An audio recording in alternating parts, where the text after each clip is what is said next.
Bienvenue dans ce tutoriel sur les mises en place techniques dans Excel. Alors dans ce tutoriel, nous allons aborder tour à tour quelques exercices afin de découvrir les fonctionnalités de base et quelques manipulations et aussi quelques astuces pour débutants sur Excel. Je vais vous inviter donc de télécharger le fichier d'application juste en dessous de la vidéo afin de passer à l'action en même temps que moi sur mon écran. Si vous arrivez nouvellement sur la chaîne, n'hésitez pas de vous abonner, d'activer la cloche de notification pour ne rater aucun tutoriel que nous partageons régulièrement au sein de cette chaîne Excel Coaching. Je vous invite également de parcourir la galerie de la chaîne. Nous avons déjà fait plusieurs tutoriels sur des cas basiques, avancés, intermédiaires qui peuvent vous permettre de passer à un cap supérieur de performance grâce à la maîtrise du tableur Microsoft Excel. Alors pour ce premier cas pratique, nous allons commencer par l'application de la notion des valeurs absolues, relatives et mixtes au travers un cas pratique basique.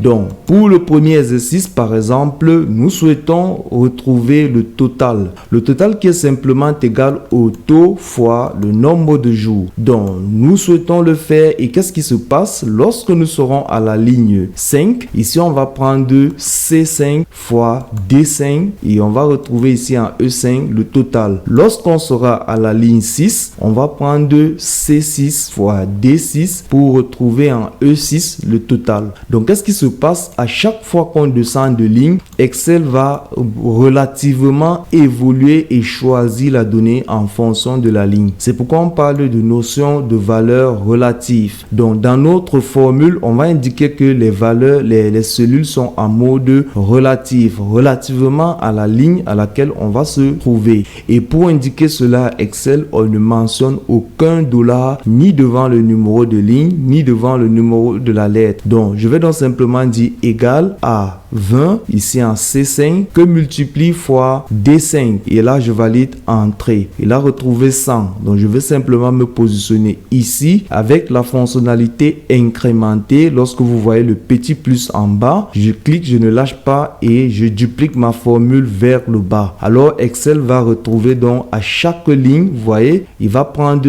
les valeurs relativement à la ligne. Donc, on n'a pas besoin d'indiquer le dollar. Ça peut également marcher sur la colonne. Donc, ici, je vais faire égal. C'est le même exercice. Ici, je prends I4 que multiplie I5. Donc là, je suis sur la colonne I et je dis entrée. OK. Maintenant, je vais dupliquer sur la droite. Voilà, sur les colonnes. Et à chaque fois, Excel va se déplacer pour choisir la donnée relativement à la colonne où on se trouve. C'est ça la notion de valeur relative. Donc, à tous les coups, voilà, Excel va se déplacer relativement à la ligne ou à la colonne à laquelle on se trouve. Si nous regardons le prochain exercice, voilà, ici on va retrouver le total. Donc là, je vais aller rapidement. Je sélectionne la plage où je souhaite intégrer ma formule égale taux fois le nombre de jours et je valide avec CTRL entrée pour appliquer la même formule à la fois sur l'ensemble des cellules sélectionnées. C'est très important pour gagner en temps. Vous voyez? Alors ici, je veux retrouver le TPS. On me dit, on a le taux de TPS qui est à 5%. Donc là, je vais dire égal 100 $ que multiplie 5%. Ici, je valide entrée. Si je duplique ma formule, vous voyez, là, j'ai pas mis de dollar, je suis en mode relative. Donc, si je duplique ma formule vers le bas, qu'est-ce qui va se passer à ce niveau? À ce niveau, à la cellule F18, Excel va revenir prendre de E18 qui est 125 et je suis descendu d'un carreau. Donc, on était à 100, il descend d'un carreau, il prend 125 $. Et ici, on était à 5%, il va descendre d'un carreau, il prend TPS. Et là, il sera en train de multiplier une valeur numérique par du test.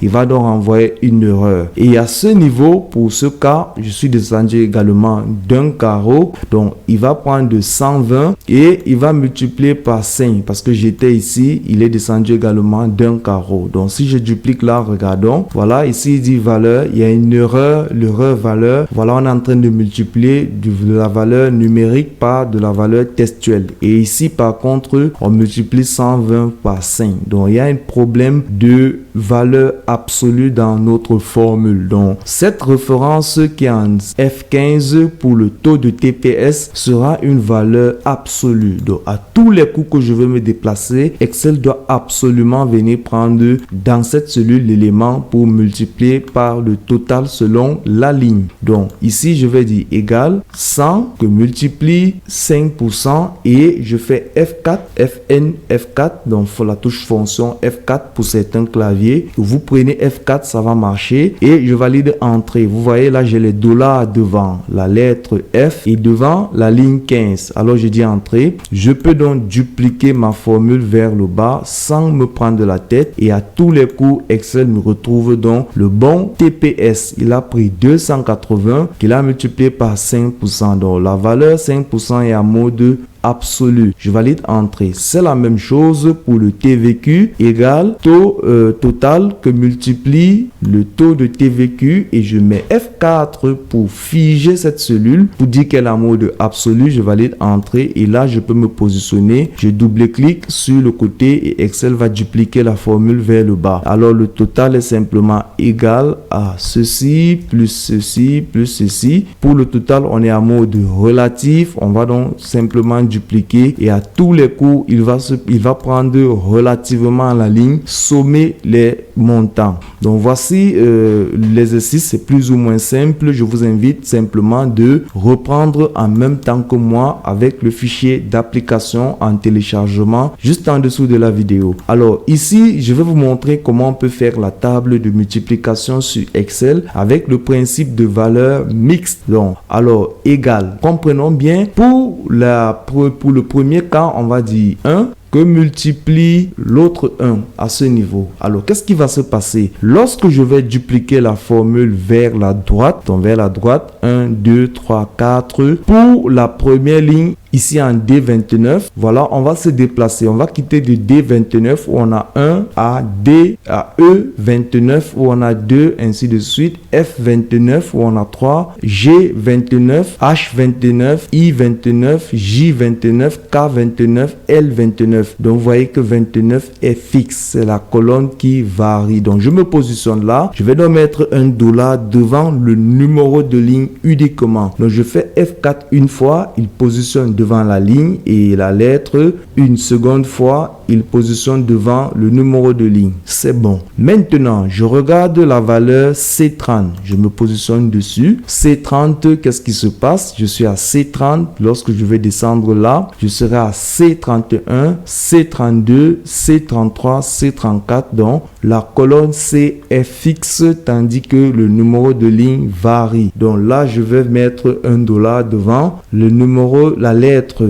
de la colonne. Donc là, je fais F4 une fois, une deuxième fois et une troisième fois. Il positionne donc le dollar devant la lettre C pour dire que la colonne C sera fixe et le numéro de ligne va varier, tandis que les colonnes D, E seront variables et le numéro de ligne 29 sera fixe. Donc je dis entrée et je peux me positionner là. Je duplique vers la droite et je duplique vers le bas et je retrouve donc ma table de multiplication. Donc voilà l'exercice sur les notions de valeur absolue, relative et mixte. Donc on continue rapidement avec le formatage des données. Donc ici on va apprendre à donner une forme à nos données. C'est ça qu'on appelle formatage de données ou mise en forme des données. Donc l'exercice ici, le travail à faire, on nous demande de calculer les totaux et de faire une mise en forme ou formatage des données de ce tableau. Donc je souhaite retrouver le total. Je vais vous montrer rapidement dans l'astuce ou le raccourci pour retrouver le total. Je me positionne ici et je fais Alt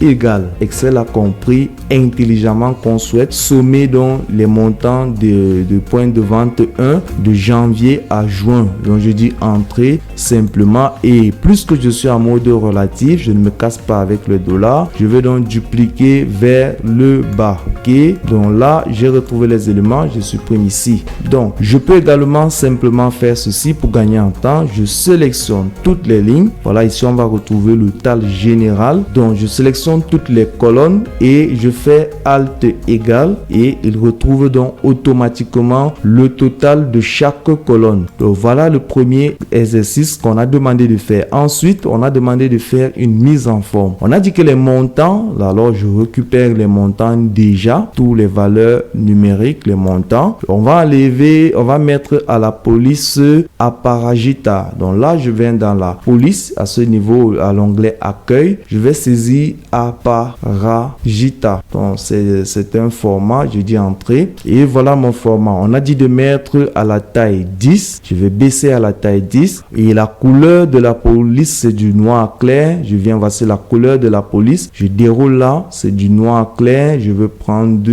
celui-ci, ok, et ensuite les intitulés et les titres doivent être en gras foncé, ok. Donc les intitulés, voici les intitulés à ce niveau et ici également, et le titre. Donc avec la touche contrôle, je maintiens pour sélectionner les éléments. Voici le titre également. On a dit de mettre en gras déjà, ok, à la taille. Bon, on n'a pas donné la taille, on va mettre à la taille 12 et on va choisir du Verdana pour la police. J'ai dit entrée pour le Verdana. Voilà. Maintenant, on nous fait comprendre que deuxièmement, pour les nombres, enlever les décimales et insérer le séparateur des milliers et centrer-les dans les cellules. Donc là, je sélectionne encore les valeurs numériques.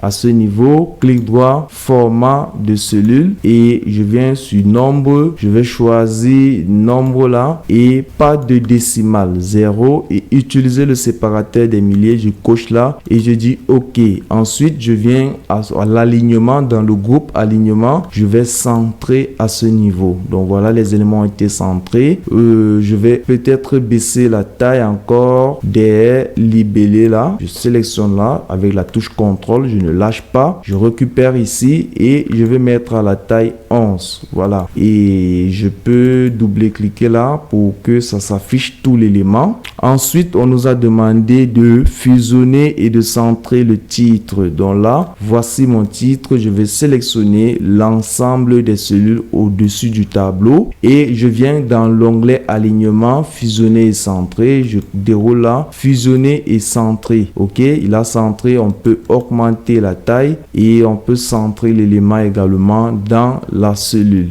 Ok, donc maintenant on nous demande de mettre les contours du tableau et enlever le quadrillage de la feuille, puis figer les 6 premières lignes. Ok, donc on va mettre les contours ou les bordures si vous voulez. Je sélectionne l'ensemble des données et au niveau de la police, je peux dérouler là et je choisis toutes les bordures. Alors je peux rentrer et je fais clic droit, format de cellule là. Et je choisis bordure. À ce niveau, je peux décider de définir des bordures externes avec une couleur, cette couleur par exemple, et j'ai dit contour. Là, j'ai mis le contour et je peux décider de mettre à l'intérieur en pointillé. Je sélectionne ce format, les pointillés, et je choisis cette couleur là par exemple et je dis intérieur et je dis OK. Donc voici notre possibilité de faire notre mise en forme. Donc à ce niveau, les titres par exemple, là je sélectionne avec la touche contrôle maintenu et je vais choisir le remplissage de cellules. Je prends ce remplissage clair, ok, et à ce niveau les totaux, je vais choisir un remplissage spécial. Là, remplissage, je prends celui-ci. Je suis de la couleur de la police. Attention, remplissage c'est le seau, le petit seau. Voilà, je prends ce remplissage et ensuite je vais à affichage et cocher le quadrillage pour enlever le quadrillage. Donc voici l'exercice qui a été résolu. À ce niveau par exemple, on peut aller à accueil et bordure, on choisit bordure inférieure là. Donc Voilà, c'est pas mal. On a dit de figer les 6 premières lignes.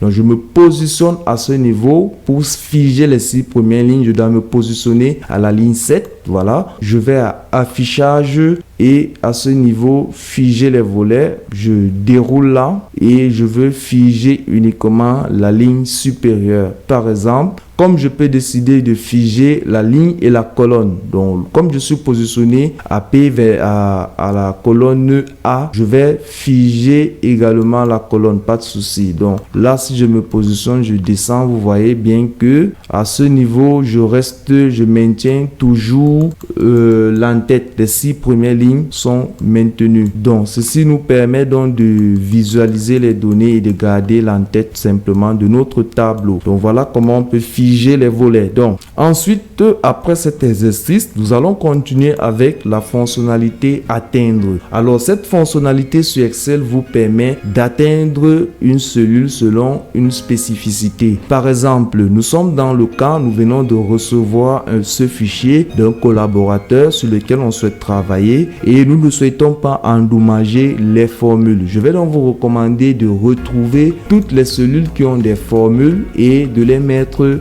en surbrillance, par exemple avec un remplissage de cellules particulier. Donc, alors je vais simplement me positionner sur n'importe quel élément du tableau et je fais CTRL T pour atteindre. Il me demande donc d'atteindre, je choisis cellule, ok, et je vais dire formule. Donc les cellules qui sont des formules. Je peux vouloir atteindre des cellules qui ont des commentaires. S'il y a des cellules avec des commentaires, il va retrouver. Je peux vouloir atteindre des cellules qui sont des constantes. Pour notre cas, on va retrouver des cellules qui ont des formules. Et je dis OK. Vous avez vu, il a sélectionné dans la ligne des totaux. C'est où on a intégré des formules et je peux venir dans le remplissage à ce niveau. Par exemple, je choisis ce remplissage. Et désormais, donc, j'ai identifié les cellules qui ont des formules. Je peux donc travailler sur mon fichier sans l'endommager. Donc, la fonctionnalité basique CTRL-T pour atteindre, elle peut être utile dans certains cas. Donc, c'est bien de connaître en tant que débutant. Donc, la fonctionnalité recherche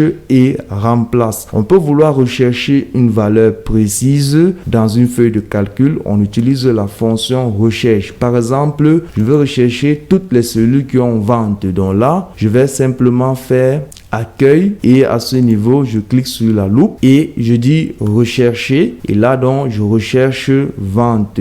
Je vais saisir l'élément que je recherche et je dis rechercher tout et il nous dit ici qu'il a retrouvé 4 cellules avec vente. Voici les cellules indiquées et je dis suivant, fermé. Donc on a retrouvé 4 cellules avec vente. Maintenant je vais dire remplace vente par achat. J'ai fait une erreur lors de la saisie. Il s'agissait plutôt d'un fichier des achats et non des ventes.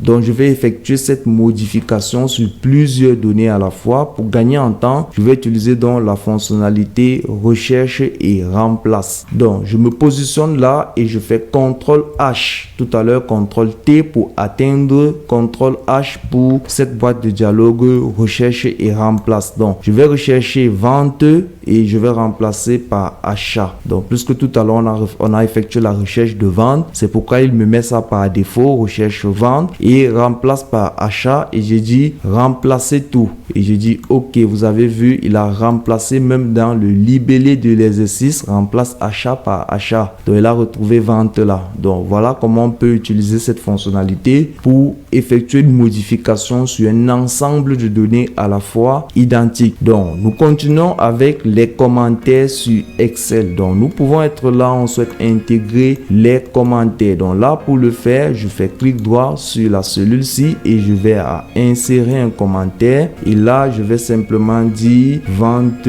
janvier. OK, et je dis entrée. Donc, lorsque je balade le curseur dans la cellule où j'ai intégré le commentaire s'affiche vente janvier. Donc je peux décider de faire un clic droit dessus et modifier le commentaire, par exemple vente de janvier 2024. OK, entrée et voilà, je peux décider de sélectionner là et je mets en gras. Par exemple, je peux modifier le format Time New Roman pour la police ok. Je peux augmenter la taille de la police également. Je peux mettre en italique. Voilà les éléments qu'on peut faire. Je peux centrer aller au centre du commentaire. Donc je peux également baisser là comme je souhaite. Je peux agrandir un tout petit peu là. C'est moi qui décide. Donc là maintenant, lorsque je me balade, voilà mon commentaire avec le format défini. Donc ça peut être intéressant d'utiliser des commentaires pour orienter donc vos utilisateurs de fichiers. Donc vous voyez que lorsqu'une formule a un commentaire, on a cette icône là tout juste en haut de la cellule qui nous indique qu'il y a un commentaire pour cette valeur dans la cellule. Donc voici comment on peut utiliser les commentaires sur Excel. Nous allons rapidement clôturer donc ces ensembles de mise en place technique par la nomenclature sur Excel. Il est très important de comprendre qu'on peut nommer nos cellules, on peut attribuer des noms à une plage de cellules et ça devient très efficace lorsqu'on veut écrire des formules souples et compréhensibles par tout le monde. Donc lorsque vous écrivez vos formules avec les références de cellules A, B, A1, B1, C1, D1, ça peut être absurde lorsqu'on aura plusieurs cellules, lorsqu'on aura un vaste tableau. On peut ne pas comprendre bien nos formules. Donc là, moi, je vais vous recommander de nommer vos cellules afin de pouvoir comprendre facilement vos formules, les auditer et bien structurer votre fichier dans vos travaux. Donc, lorsqu'on souhaite attribuer un nom dans une cellule ou à une plage de données sur Excel, Excel interdit certains éléments tels que les deux points, pas de slash, pas de point d'interrogation, pas de crochet, pas de point, pas d'apostrophe, pas d'astérisque, pas d'espace. Donc, si je souhaite donc nommer, voilà les interdictions que je ne dois pas mettre dans mon nom attribué à ma cellule ou à ma plage de données. Excel va refuser d'attribuer ce nom parce qu'il interdit ces caractères dans les noms attribués aux données, aux cellules, donc dans la nomenclature des cellules sur Excel. Donc, pour notre cas, par exemple, je veux nommer cette colonne produit. Donc, voici ma liste des produits. Je sélectionne là et je peux aller à formule, gestionnaire de nom et je dis nouveau. Voilà, il a reconnu automatiquement la plage F5 à F9 et je vais l'appeler donc produit. OK, et je dis OK. Donc désormais voici le nom produit et voici le nom créé dans le gestionnaire de noms. On est allé à l'onglet formule. Donc si je déroule là, vous allez voir produit. Si je sélectionne, il fait référence à cette plage de données. Donc je peux également faire pareil. Je sélectionne là et je viens simplement à ce niveau. Je dis quantité entrée et voilà, je peux venir ici, je dis prix unitaire. Prix unitaire, je valide immédiat. Attention, il y a une erreur. J'ai laissé le vide. Donc, je ne dois pas mettre le vide. Il a refusé de nommer. Vous voyez, on a bien produit, on a bien quantité, mais on n'a pas pu nommer prix unitaire. Donc, une autre façon de le faire, je vais au gestionnaire de noms et je vais supprimer. On va avoir une autre façon, plus ou moins simple lorsqu'on a un tableau, OK, pour pouvoir attribuer des noms rapidement. Là, je sélectionne mon tableau et je viens à formule, je dis depuis la sélection et je dis simplement donc ligne de haut. Donc il va utiliser la ligne du haut du tableau pour attribuer le nom de chaque colonne et je dis OK.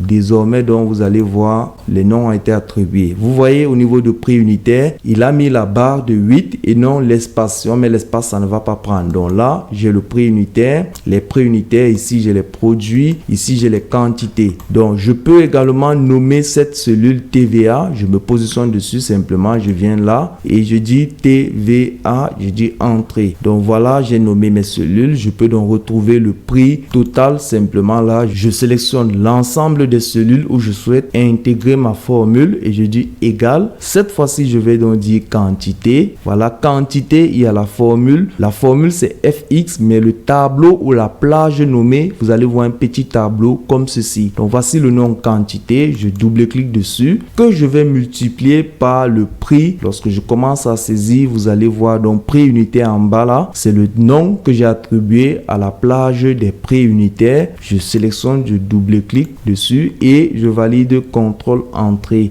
et automatiquement donc Excel a compris que je souhaite multiplier 57 par 1000 pour cette ligne à ce niveau 65 5 fois 1500. Donc là, on a utilisé des matrices. Donc là, j'ai nommé ma formule et lorsque je me positionne, je comprends à tous les coups dans la barre de formule qu'il s'agit de la quantité par le prix unitaire et c'est facile de comprendre ma formule. Pour la TVA également, et je vais simplement dire égal ce montant que multiplie par la TVA. Donc voilà la TVA, je dis entrée et je dis entrée. Je pouvais également nommer cette plage, vous avez vu, je sélectionne là, depuis la sélection et ligne de haut, je dis OK, il a nommé prix total. Vous allez voir prix total là. OK, donc je me positionne à ce niveau, égal prix total, voilà, prix total que multiplie TVA et mes formules deviennent plutôt souples et simples de comprendre. Contrôle entrée et à tous les coups donc il retrouve la TVA et lorsque je nomme donc mes cellules, l'intérêt est d'éviter de me casser la tête avec la notion de valeur absolue relative et mixte. Avec les dollars on peut se perdre, mais là en ce moment on est certain qu'on n'aura pas d'erreur dans nos formules même si les données vont évoluer avec le temps. Donc